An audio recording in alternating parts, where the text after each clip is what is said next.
If you've spent any time looking into attachment theory, you probably know the basic categories: secure, avoidant, and anxious. Usually we think of these as styles, how we behave in current relationships, or what we check off on a self-report personality quiz. But in the world of clinical research, there is a tool called the Adult Attachment Interview, or AAI, that goes much deeper. It was designed by Mary Main and her colleagues not just to hear your life story, but to surprise the unconscious by looking at how you tell it. Hello and welcome to Attachment Maps. My name is Carl and I'm here to talk about things that no one else is talking about. Today we're going to look at the fascinating insights from the AAI, specifically the speech patterns and metacognitive markers that help experts determine someone's state of mind regarding attachment. The most important thing to understand about the AAI is that it's not whether your childhood was good or bad. It's about coherence. To measure this, researchers use something from linguistic philosophy called Grice's maxims. These are essentially the 4 unwritten rules of a rational, cooperative conversation. Number 1, quality. Be truthful and have evidence for what you say. Number 2, quantity. Be succinct but complete. Don't say too much or too little. Number 3, relation. Be relevant. Actually answer the question asked. Number 4, manner. Be clear and orderly in how you speak. When someone is securely attached, they tend to follow these rules, even when talking about painful topics. When attachment is insecure, these maxims start to break down in very predictable ways. A secure, autonomous individual values attachment relationships and sees them as influential, but they remain objective. The centerpiece indicator here is a high score on the coherence scale. Their speech is fresh, not rehearsed or filled with jargon. They can describe a parent's failings with compassion and forgiveness. They also show strong metacognitive monitoring. This is the ability to think about thinking in the moment. For example, they might say, I used to think my mom was angry, but now I realize she was just overwhelmed. They recognize that their memories are representations, not necessarily the absolute objective reality.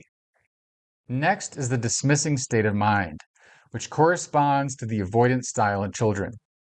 These individuals try to limit the influence of their attachment in their lives.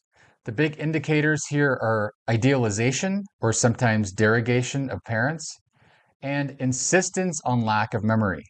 They'll use positive adjectives like wonderful or loving to describe a parent, but when asked for a specific memory to back it up, they can't provide one. Or the memory they do provide actually contradicts the adjective. This violates the maxim of quality, no evidence, and often quantity, as their answers are frequently clipped and overly brief. They use these deactivating strategies to keep attachment-related pain out of their conscious awareness.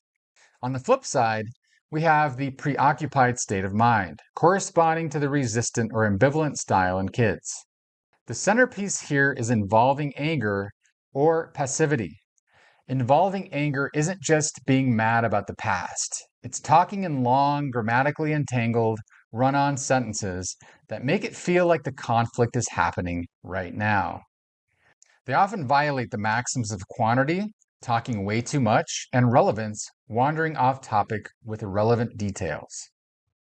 You'll also hear canned speech, cliches, or psychological jargon instead of fresh, descriptive language. Finally, there's disorganized attachment, which in the AAI is also known as unresolved disoriented. Unresolved status is a local breakdown. When the person talks about a specific loss or trauma, they have a temporary lapse in the monitoring of reasoning or discourse. They might speak about a deceased person as if they are still physically alive or express irrational beliefs that they caused a death through a childhood thought. There's also another rare classification called cannot classify. Cannot classify is more of a global breakdown. This happens when a transcript shows 2 completely contradictory strategies, like being highly dismissing for one parent but angrily preoccupied for the other. It's a collapse of an organized way to handle attachment information. What's fascinating about all of this is that the AAI shows us that security isn't about having a perfect past. It's about having a coherent mind in the present. The goal of many attachment-based therapies is to help people move from those deactivating or hyperactivating patterns toward earned security, where you can finally tell a truthful, balanced, and coherent story about your own life. Thanks for watching, and see you next time.